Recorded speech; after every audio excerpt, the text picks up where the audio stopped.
For years, credit cards were cast in shadow, feared, misunderstood, and labeled dangerous. Society warned against them, urging caution, restriction, and even destruction of the card upon arrival. But the danger was never in the card itself, it was in how it was used.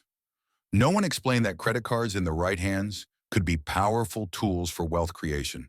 The wealthy have always known this.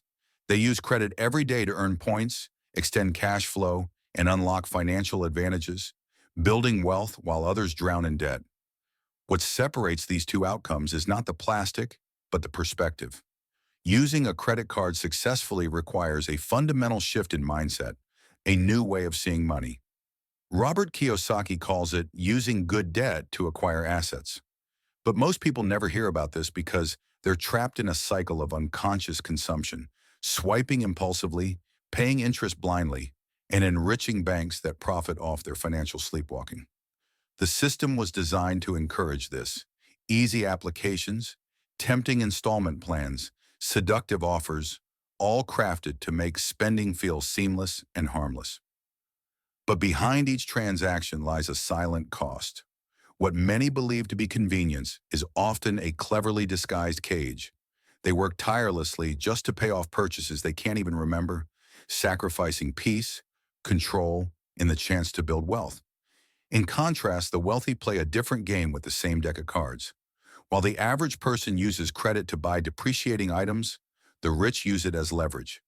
Every purchase is intentional, every transaction tied to a larger financial strategy. Whether it's a trip, a dinner, or a piece of equipment, it serves a purpose: networking, business, or investment. To them, a credit card isn't a gift or a lifeline. It's a bridge from where they are to where they want to be. They don't see the credit limit as extra cash. They see it as a temporary tool, valuable only when the return justifies the cost.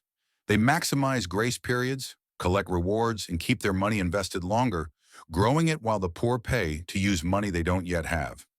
Kiyosaki's core philosophy draws a bold line between good debt and bad debt. Bad debt drains resources. It funds liabilities that lose value and provide no return, like consumer electronics, impulse trips, or luxury items purchased without a plan.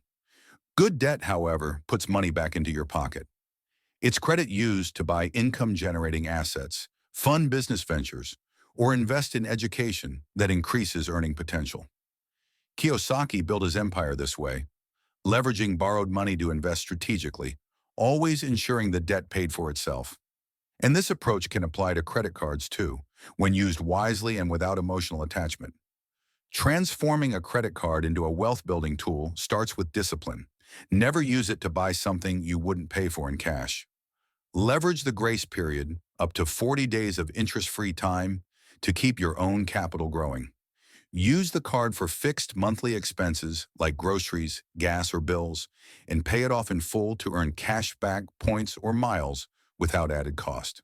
Concentrate your spending on one rewards card to maximize benefits, build a strong credit profile, and earn loyalty perks from banks.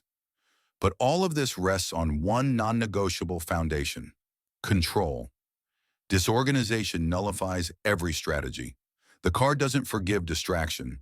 It rewards structure, awareness, and a long-term plan. This mindset shift is what separates those enslaved by their statement balances from those who wield credit as a financial weapon. The typical user is anxious, buried in interest, and working to pay for the past. But those with a strategy sleep peacefully, knowing every dollar has direction. The difference isn't wealth, it's awareness. Those who think only about surviving never learn how to thrive. The path forward requires clarity, consistency, and courage.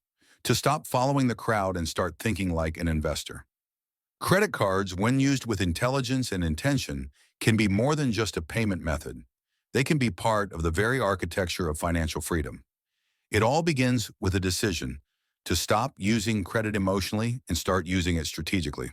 Because in the end, it's not the card that defines your future, it's how you choose to use it. Thanks for watching InvestingFlix, where smart money learns smarter moves. Subscribe for more insights that grow your wealth.